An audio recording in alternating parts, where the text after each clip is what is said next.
Bienvenue pour cette séquence des paroles de la vie éternelle avec Marc-Joseph. Aujourd'hui, nous sommes le 26 février 2025. 26 février 2025, qui est encore un jour de grâce et de bénédiction que tu as à vivre avec la présence de Jésus-Christ dans ta vie. J'aime bien insister sur le fait que la présence de Jésus-Christ dans une vie, c'est la présence de la grâce, la présence de la bénédiction, c'est la présence de la paix, la présence de l'amour, la présence du bonheur.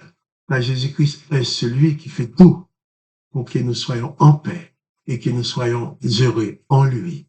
Et si Jésus-Christ est dans ta vie, c'est que la grâce est pleinement présente dans ta vie à chaque instant. Je ne connais pas le moment que tu vas vivre maintenant, je ne connais pas les gens que tu vas rencontrer, je ne connais pas le problème que tu vas avoir à régler, mais je connais une chose, c'est que Jésus-Christ a promis d'être avec toi tous les jours jusqu'à la fin du monde, et cela, personne ne peut l'empêcher. Seulement toi, tu dois en prendre conscience afin de ne pas agir n'importe comment, afin de ne pas agir comme si tu étais seul, sans la présence du Maître, la présence du Sauveur dans ta vie. Vraiment, je t'invite à placer pleinement ta confiance dans la présence de Jésus-Christ qui est dans ta vie, afin de pouvoir accomplir sa volonté, afin de pouvoir vivre sans être plongé dans la panique face aux événements, ou face aux ennemis, face à ceux qui veulent te faire du mal, car personne ne peut te détruire. La présence de Jésus-Christ dans ta vie te donnera toujours la victoire. Même lorsque l'Éternel des armées lui-même a dit, empêchons l'être humain de vivre éternellement, dans la présence de Jésus-Christ, tu es libéré de cette condamnation, de cette malédiction qui vient de l'Éternel. Car Jésus-Christ dit, celui qui croit en moi vivra éternellement. Donc, pas de panique.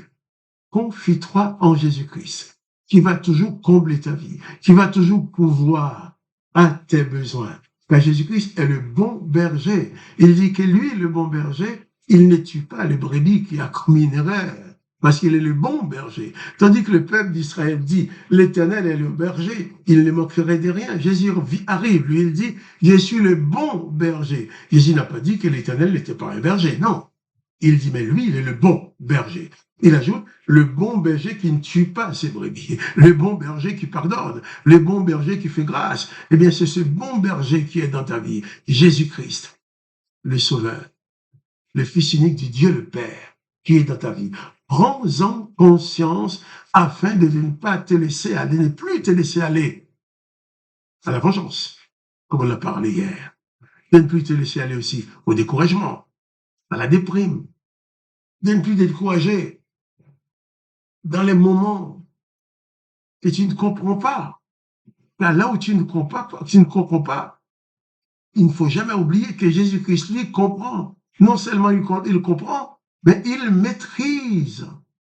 Et son Saint-Nom soit béni. Jésus-Christ a la maîtrise dans ta vie. C'est pour ça que j'ose te dire, en pleine confiance, pas de panique. Sois seulement conscient que le Seigneur Jésus-Christ est avec toi. Je vais lire avec toi des paroles de Jésus-Christ dans l'évangile de Matthieu, chapitre 5.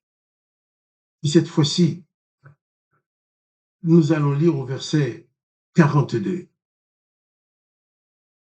Jésus dit ceci, « Donne à celui qui te demande et ne te détourne pas de celui qui veut emprunter de toi. » Alors, Jésus tourne pour être fort là. Hein? Donner à celui qui te demande. Il y a des gens qui te demandent, tu vas dire, eh bien, oui, ça demande, mais ils ne veulent pas faire d'efforts, ils ne veulent pas travailler. Quand Jésus donne à celui qui te demande, bien sûr, pour donner, il faut déjà en posséder. Donne à celui qui te demande, et il dit ensuite, ne te détourne pas de celui qui veut emprunter de toi. Il y a telle personne qui te demande de lui prêter de l'argent. Et tu sais bien que cette personne ne va jamais te rembourser. Et pourtant, tu as de l'argent. Tu dis, ah non, moi, je ne fais pas confiance, je ne donne pas mon argent à n'importe qui. Et là, Jésus-Christ, dans la dureté de son enseignement, va te dire, même à ces gens-là, il ne faut pas te détourner d'eux, s'ils ont besoin de toi. il ne faut pas te détourner d'eux. Donne à celui qui te demande. Et Jésus-Christ est même d'accord pour que nous donnions même à celui qui ne nous demande pas. Quand tu connais telle personne qui est dans le besoin, et toi, tu as largement suffisamment d'argent pour vivre, tu as des supplis. Tu vas dire, non, moi, mon suppli d'argent, il faut que je mette ça à la banque, que ça m'apporte 2 ou 3%, et 50%, en sorte que je puisse dire, mes arrières sont assurés, mes lendemains sont assurés. Et si le lendemain, j'ai un problème, j'ai cet argent à dépenser. Pourtant, Jésus-Christ dit, donne à celui qui te demande. Ne te détourne pas de celui qui veut emprunter de toi. Et je crois que c'est le point le plus dur pour les humains, c'est de donner ses affaires, de donner ce qu'il possède, de donner son argent aux autres, de prêter son argent à des personnes non seulement qui ne vont pas leur donner l'intérêt, lui donner l'intérêt, mais qui ne vont même pas rendre les capitales empruntées. Et Jésus dit, bien,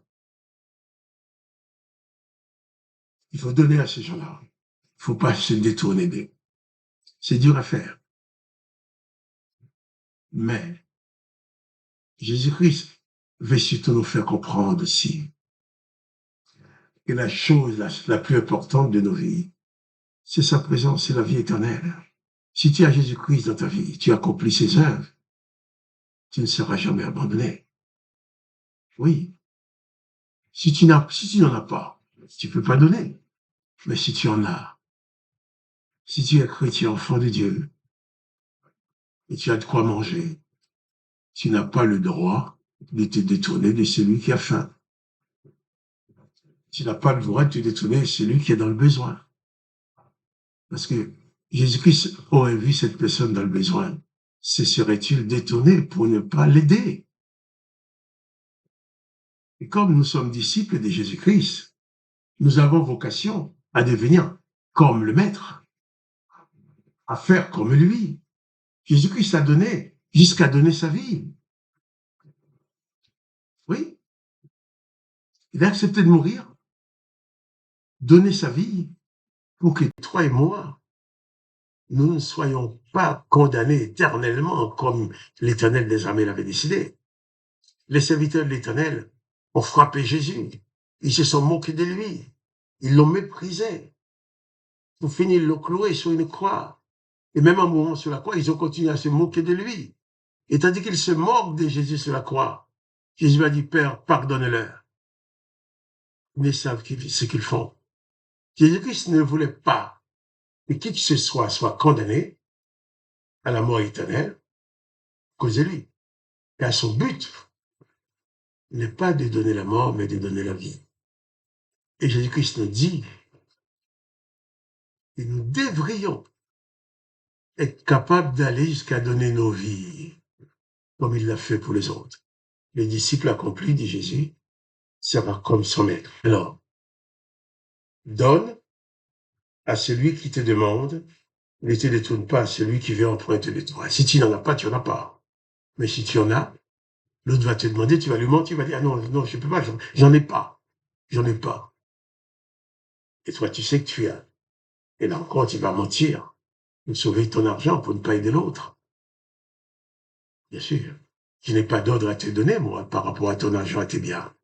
Mais je te dis seulement, Jésus-Christ dit, il faut donner à celui qui n'en a pas. Et il ne faut pas se détourner de celui qui est dans la détresse, qui a besoin de notre aide.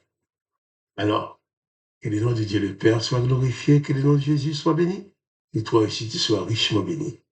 Dans la présence de Jésus-Christ. Quant à moi, Marc-Joseph, je te dis, pas de panique. Jésus-Christ est avec toi.